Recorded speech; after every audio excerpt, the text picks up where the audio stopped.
Kalau udah jadi nanti nih moto ini. Kau nih Kim. Tenang.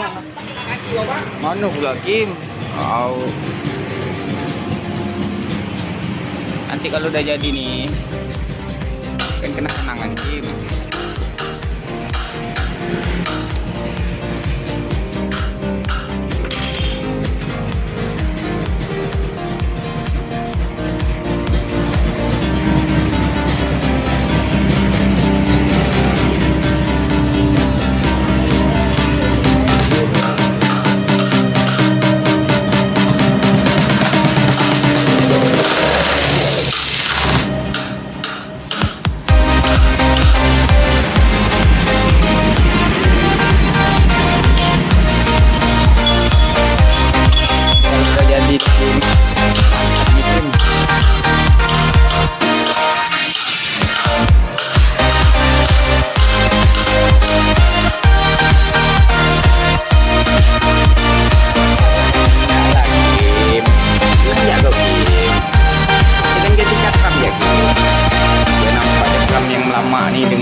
Berderai ini kan.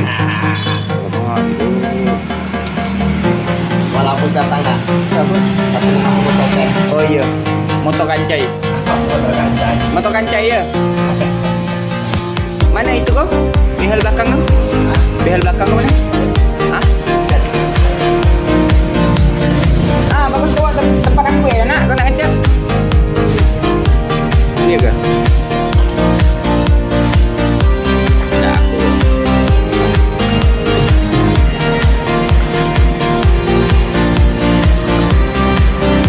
Ada nampak tenang ya.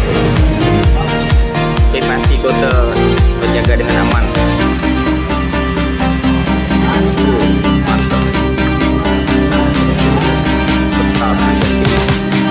Lama-lama ke sini bisa angkat bangkel. Botol kerja ni.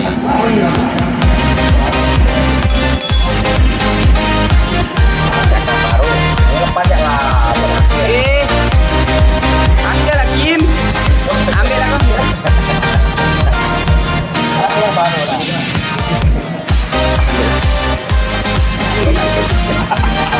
Kau pun mau jual kan? Iyalah, kan dia bagus Kim.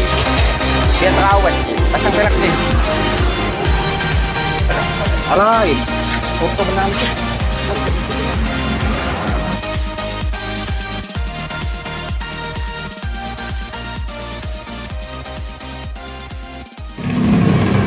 Bodi aku udah terlawa semua dah. Tinggal pasang clear ya nih.